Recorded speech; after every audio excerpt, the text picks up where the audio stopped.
so happy to be his mom. Hey guys, welcome back to my channel. If you're new, welcome, and if you are returning, thanks for coming back. If you haven't subscribed yet, what are you waiting for? Hit that subscribe button, and we're not going to waste so much time because I have a lot to talk about.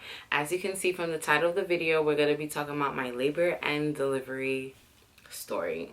So let's get started. So if you are new and you haven't watched the previous videos yet, pause this, go ahead, take your time, pause it, and go back to the other videos, catch yourself up, to know me a little bit, and come back. But just for a summary, I have PCOS, which is a hormone deficiency syndrome that happens and can affect infertility, which absolutely has in the past. I did see a fertility specialist for not any specific reason. She helped me get my cycle back on with 1 month of a prescription, and I took it for less than 5 days, got my cycle on my own for the next few months, got pregnant naturally, and that's my story. Throughout my pregnancy was very, very difficult. This is an update for the returning subscribers also. So first trimester, I had hyperemesis gravidarum, which is short for H, which is long for HG. HG is simply extreme morning sickness that lasts not only in the morning but all day long. It was not possible for me to do anything. It was not possible for me to eat or drink anything. It was not possible for me to sleep, basically, because I threw up all day, every day, no matter what. Like, even when there was nothing in my stomach, I was throwing up. So that was awful. So I had that pretty much for the entire first trimester. Second trimester, literally like one after the another, I was attacked at work by getting kicked in the stomach by a student, and basically went into early labor at 16 weeks. I had to have emergency surgery, getting a cervical cerclage to stop. I had medication to stop labor, and they had to close my cervix so that I did not go into labor preterm. That was second trimester. Also in second trimester, I had COVID when the world got the second whirlwind of COVID. And then third trimester was pretty chill. I had like heartburn and stuff, but that's nothing compared to the first and second. That's the update. That's the update. That's a lot, right? So pregnancy was a really big challenge for me, and also just, it was a lot.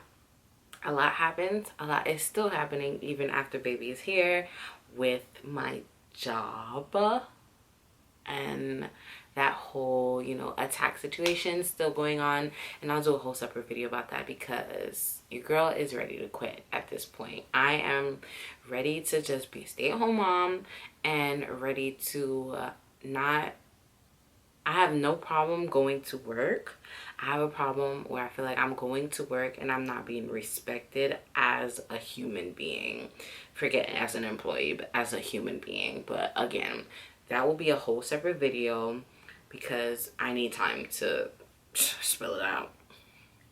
So now, back to what we came here for. Labor and delivery. I'm going to start 24 hours prior to delivering and work our way up. Are you ready? And as you guys can kind of tell, I'm in the baby's room. Follow me on TikTok to see his room tour. I know you on TikTok. Don't even front like you're not. Username is right here. Yep, get it done. I'll see you, you'll see me, you'll see his room. I'll see you there. So, Sunday, May 1st. I had plans to go and get my hair braided, which is not these braids at all. I'll insert pictures of things that I have as we go on. I did these myself, by the way, just to not do my hair. Um, Sunday, May 1st, I had plans to go and get my hair braided because I was, preparing for a delivery, and I know that I was not going to have time to play around in my hair. Natural hair, we know how high maintenance that is. So the plan the night before was for my mom to come and drive me. I have a car, I could drive myself. But because at that time I was 39 weeks, she didn't want me to drive the distance to get my hair done. I live in Long Island, New York, and I was going to get my hair done in the Bronx. I've been born and raised in the Bronx. It's not super, like, far away, but because, I'm far along, she doesn't want me to, like, go into labor. So that morning, I got up, got ready, and was sitting there waiting for her, and she never called me. I have her location. She didn't leave. So eventually, I left. I literally got in the car, and as soon as I was pulling off, she calls me. And my appointment is at 9. She's calling me at 8 o'clock. And she's like, hey, like, mad casual. And I'm like, what happened to you picking me up? She's like, yeah, like, I'm gonna do this first, I'm gonna do that first, and then I'm gonna come get you. My mom is even further north of the Bronx than the Bronx where I'm going to. So I'm like, it's gonna take you like 45 minutes to get to me, and then another 30 minutes to get back to the Bronx, and my appointment is in less than an hour. Are you crazy? Like, what? And because my sister was doing it, she felt like it was like nothing. But my sister had other people to do their hair, and I'm like a considerate person when it comes to people's time. So I'm like, yeah, you're bugging. I could drive myself. I'm good. We kind of went back and forth about it because, again, at the time I was 39 weeks and 2 days. And she was like, no, do not drive yourself. She's even convincing me to wake Raheem up. And Raheem did he work? I think he had worked the night before and he was working that day. So I was like, no, we didn't plan for him to wake up in the morning and take me, da-da-da. Again, I'm considerate people's time. Like, I ain't trying to do that. So I drove myself. In a conversation, I drove myself. And at this point in my pregnancy, I'm not aching and paining. Maybe like the week before, my ankles and feet were a little swollen, but that had went down also.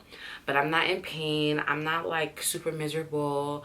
I'm probably a little bit more hot than usual, but I'm like okay, like pretty much no complaints at all. So I get home. At this point, it's like 11 p.m.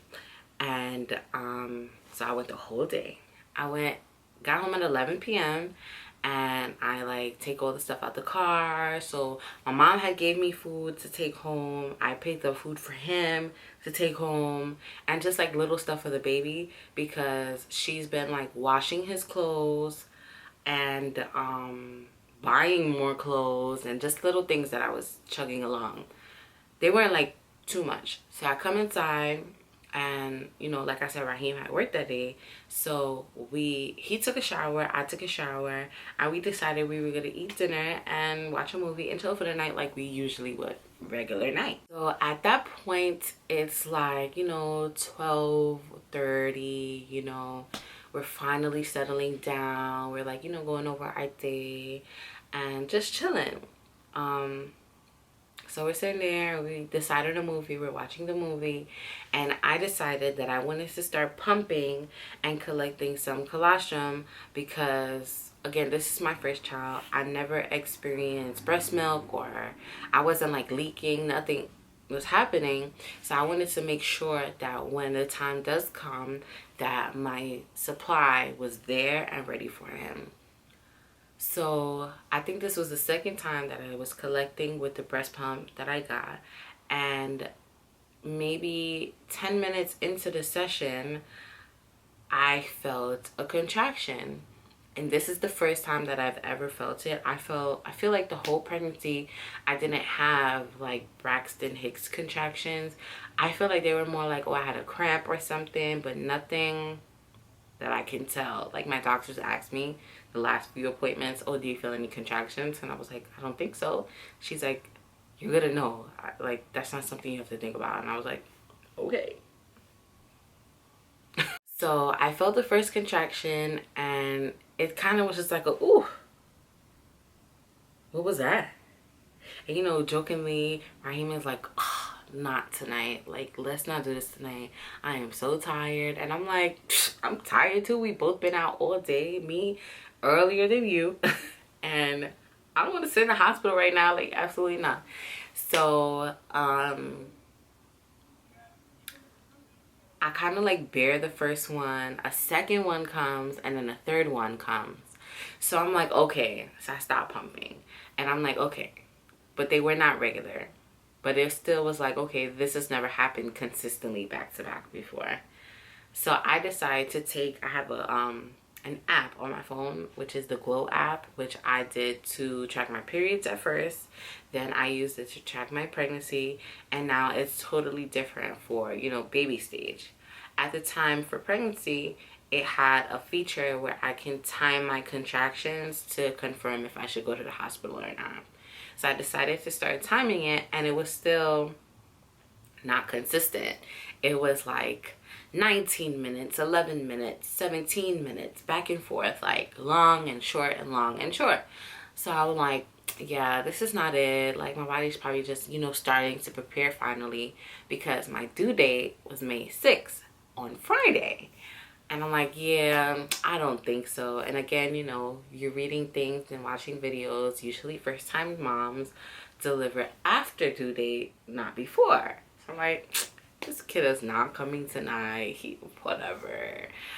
And I continue to monitor it. Eventually, you know, we're watching the movie. We're going about our night still. And all of a sudden, liquid comes through my body. And not, you know, TV show dramatic gush. It was like a little bit of liquid. Like, if you've been pregnant before, or you have any bladder issues, and we're not discriminating here, and you talk or you laugh or you do any sudden movement and, you know, you pee on yourself a little bit, that's what it felt like. So immediately I was like, Ryan, please pass me some paper towel. And he was like, what happened? And I was like, water just came. I was like, something just came out of my body and it's wet. He passes me the paper towel, and I literally look at him across the room, and he starts getting dressed.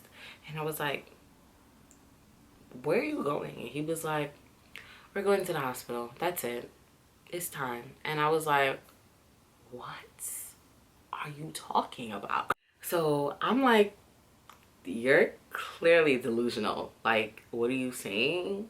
And he's like, Crystal, you're having contractions. Your water just broke. And I'm like, that cannot be my water, because that was only a little bit. And he's like, so what do you think it was? And I'm like, I just had dinner, so I probably just peed on myself a little bit. I'm like, my bladder is full. I'm like, let me go to the bathroom, and this is gonna be nothing. We're gonna go to sleep. Nothing. So he's like, and he kind of just dismisses me and continues getting dressed. So I go to the bathroom, I, you know, empty my bladder, and the contractions continue. And I'm like, oh shit. He might be right. So I'm in the bathroom, and I call him into the bathroom with me, and I'm like, okay, I need like your presence. Like, his presence sometimes his presence helps me like be at ease. So he comes into the bathroom, and I'm like, okay, what should I do? He's a guy, he doesn't know. And I'm like, if I call my mom first, she's immediately going to tell me to just go to the emergency room. That's, you know, she's my mom. She didn't even want me to drive earlier that day. So I'm like, okay, call the doctor. So we call the doctor, and it's like an answering service where they ask you, obviously, you know, the questions: how far along are the contractions, how far along is she? He had to explain to the operator that we weren't sure if it was my water that broke, but the liquid, they asked like if the liquid was clear, what did it smell like, whatever. And they kind of gave us like, okay, this is looking like you're gonna be going to the hospital, but they let us know they're gonna call whatever doctor's on call and confirm, and then call us back. I'm thinking this is gonna be like a 20-minute span, and less than 4 minutes they call back and they're like, yep, head to the hospital. And immediately in my mind, I was shook. I was like, there's no way this is happening, even though my physical body is having contraction after contraction after contraction, and they're getting shorter at this point. I'm like, go to the hospital. What? Granted, we were prepared. His bags, our bags, his bags, baby bags, everything was done. Car seat is ready to go in a car. Like, we were not ill prepared. I just could not believe that it's happening right now. I'm pregnant and I still can't believe I'm gonna go into labor. What? Oh my God. So, at that point, Raheem, the bags were in this room, physically in this room, like, and I want to say they were like right here. He asks me, you know, because you know, as a woman, I prepared everything. So he asked me, like, where is everything? He's super calm at all times. He's like, okay, where is everything? So he could start putting the stuff in the car. And the car wasn't like, we have like street parking that is not like super crazy, but it was like maybe 3 cars up from in front of our building. So he just wanted to make sure that I didn't have to walk, I didn't have to do anything crazy. So he takes the bags in the car seat and everything, he packs the car, and I'm physically standing over the bed, leaned over, just taking every contraction as I can, because it's becoming stronger and they're coming quicker. So by the time he gets back in the building from the car, he's like, Crystal, you have to get dressed. And I'm like, I can't move. Please stop. Like, I wasn't like mean, I wasn't screaming, I wasn't crying, but I was just like, I need a moment. Okay? All right. Thank you. At that point, I had called my mom. At this point, it's 2 o'clock in the morning. So I called my mom. Woke her out of her sleep and let her know it's time. So she gets herself together and we're already on our way to the hospital, which for us was like 15 minutes. For her, I have no clue. We get to the hospital, of course. At that point, it's 3 a.m. and it's empty. They wheel us up to the labor and delivery floor. And as soon as we step into triage, I start throwing up. And I'm throwing up on the floor, on the wheelchair, on myself. Bananas. So they wheel me out and they clean up or whatever, but I'm still with freaking vomit all over me. And I'm having contractions in the wheelchair, and the nurse is asking me questions, signing us in. And my birth plan was to not initially step in thinking I wanted an epidural. I wanted to try to go as far as I can without taking one, because of the side effects that I've heard of an epidural. So I just wanted to, you know, do my best. But at that point, the pain was coming on so strong. I was like, yes, I want an epidural. I want it right now. Yes, I do. So she's like, okay, you know, we're gonna get yourselves ready. So literally, I'm like sitting in a wheelchair as I am right now, and this wall right here is the doors to go in to get into, you know, a situation. An alarm starts going off, and if you know anything about the health system, if any alarm is going off where pregnant women and babies are concerned, the doors are locked. So we sit there for like another 20 minutes with the alarms going off and the door being locked, and I'm sitting there with vomit on the whole right side of my body and having contractions in a wheelchair in the middle of the hallway. So finally the alarm goes off. We wheel into like now we're like in beds triage with like curtains separating us, and surprisingly it's mad quiet in there. Like, I'm again not screaming, not crying, but I'm like like, you know, doing those deep sighs kind of thing. And it's super quiet. Like, they're either sleeping or like quietly talking, and I'm like, these women got it, like, what? But I changed into a hospital gown. I ended up having to basically just throw away my clothes because they were vomit all over them. So I get into hospital gown. They start checking my vitals and started my IV.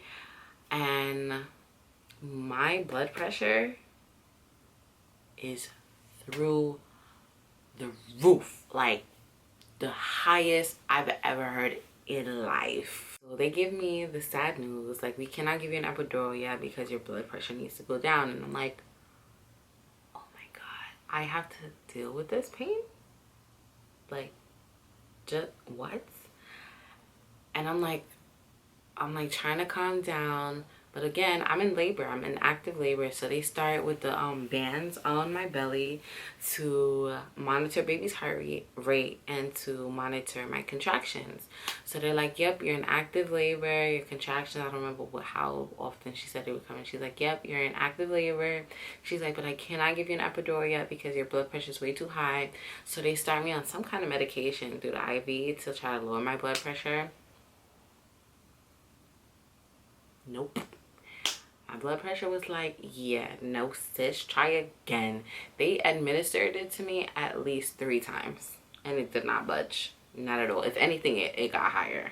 So a little bit after that, my mom came and I think I got my first cervix check and I was 4 centimeters. And then contractions just continued on. There was like nothing dramatic happening other than like the whole blood pressure situation. And the nurses made me feel more anxious with that, because then they were saying like, because my blood pressure is so high, I'm going to be now at risk for a seizure or a stroke, and they really need to get it down. So that did not help really, and my blood pressure continued to spike. So I'm sitting there again in pain from the contractions and I'm trying to breathe through it, but it's like every time one came, I was like so super tense. At this point, it's like 4 going on 5 a.m. I'm exhausted from being up since like 6 a.m. the day before, and now I'm in active labor. My body's going through so much at once and I can't get an epidural. They're talking about me having a seizure or a stroke, and I just threw up on everything. Like, my stress level is at an all-time high. My body is like doing a lot and I'm just like, my brain can't even think at that point. It's just contraction. Shh. Okay, I close my eyes, like contraction's over, and I try to close my eyes again. It's just like, oh, contraction again. Shh. So again, it's like I said, 4 going on 5 a.m. and we're still doing this dance of checking my blood pressure, administering the medication, back and forth and back and forth. I want to say they checked my cervix again and I was at 7. I don't know what time that was. And then I want to say maybe 20 minutes after that. Now, if you know anything, you've been to hospital, you work in the medical system, especially in a hospital setting, they work on a 7 to 7 schedule. So at that point, I know it had to be 7 o'clock because I see a different team coming in and switching over. At this point, it's a male who comes in. He introduces himself. At this point, I don't know what his name is. I don't know what he looks like because I was so exhausted and going through so much pain. The only thing I know for certain is he's like, okay, I'm going to check your cervix. And he checks it, and I know that was the most excruciating part because, again, he's a male versus these women I was dealing with. His hand is much bigger, and it hurt so bad. It hurt just as bad, if not worse, than the contraction. And all I remember him saying is, she's ready, let's go. And I was like, just thinking about it right now, I was like, it was so tired that I was so in shock. Like, what did he say? Like, I was just 7. Like, my body is going through this so quickly. So now they like get the wires and they're detaching things and everything is like moving super quickly. And they take the stretcher and they put me into my own private room, and immediately they're like, okay, mom, I need you to know that baby is in distress and we need you to roll over on your side.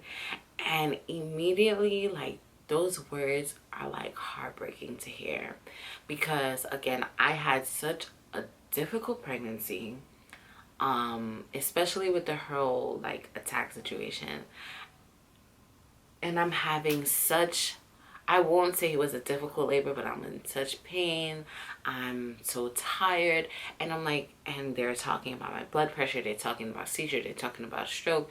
And now they're telling me that the baby's in distress. In my head, as they're saying these different things, I'm not saying anything out loud, but in my head, I was like, I want to have a C-section. I want them to have a C-section. I need them to give me whatever medication. I need them to take him out. I need him to be okay. And I'm just like, I want to have a C-section. I want to have a C-section. But I never said it out loud. So, as I'm turning over to my side, again, this is like a lot of people in this really small room. I don't know if this is like a regular room because we never got to get a tour because of COVID. There's so much happening. But I don't know if this is a regular room or not, that I would be going in if this was like a slower process. But there's a lot of people in this room. They're like preparing gloves, preparing instruments, preparing this, preparing that. And there's nurses trying to assist me. Here's my mom on this side. Here's Raheem on that side. It's a lot going on. And this is why we were not able to get any video footage, because things happened fairly quickly and they told us we couldn't record anyways, and there was a lot of people there, so that's why there's no footage and we're just talking about the story time. I could feel the baby's head literally drop right in between my legs, like literally that's what it felt like.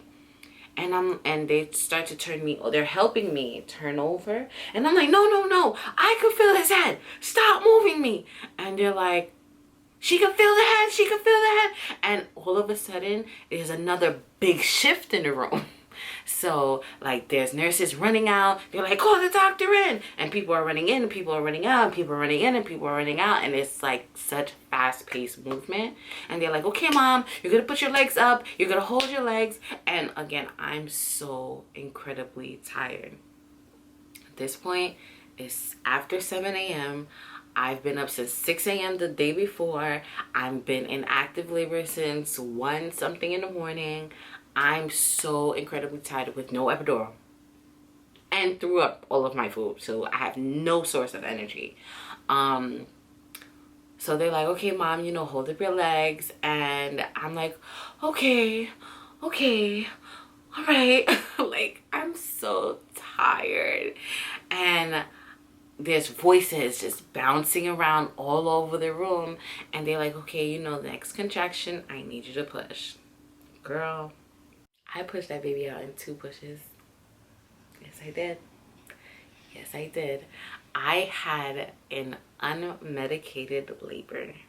Not voluntarily, but an unmedicated labor for less than 6 hours.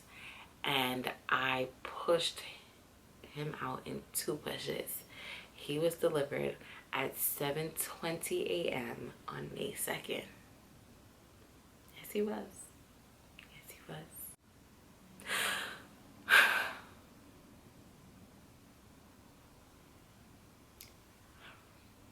I'm so grateful to have him. So grateful to have him. And the sleepless nights are hard, but I would do it 50 times over. The throwing up, the not being able to eat, the everything I went through. Not the attack, of course, but I would do it over for him 1,000,000 times. He is such a blessing. When he came out, I could not believe it. I could not believe it. And I'll insert some pictures of him first at that moment, because my mom tried to get as much as she could. He came right out of my body. I'm sorry, but he came out of me. And to hear from a teenager being diagnosed with PCOS and getting worse as I grew up, feeling like was just never going to be able to be a mom. And for my life to 100% change from a year ago, for him to be here and he's healthy, from going through the cerclage where we were told there's a 70% chance that he still wasn't gonna make it after being kicked, for him to come and for me to hear him cry.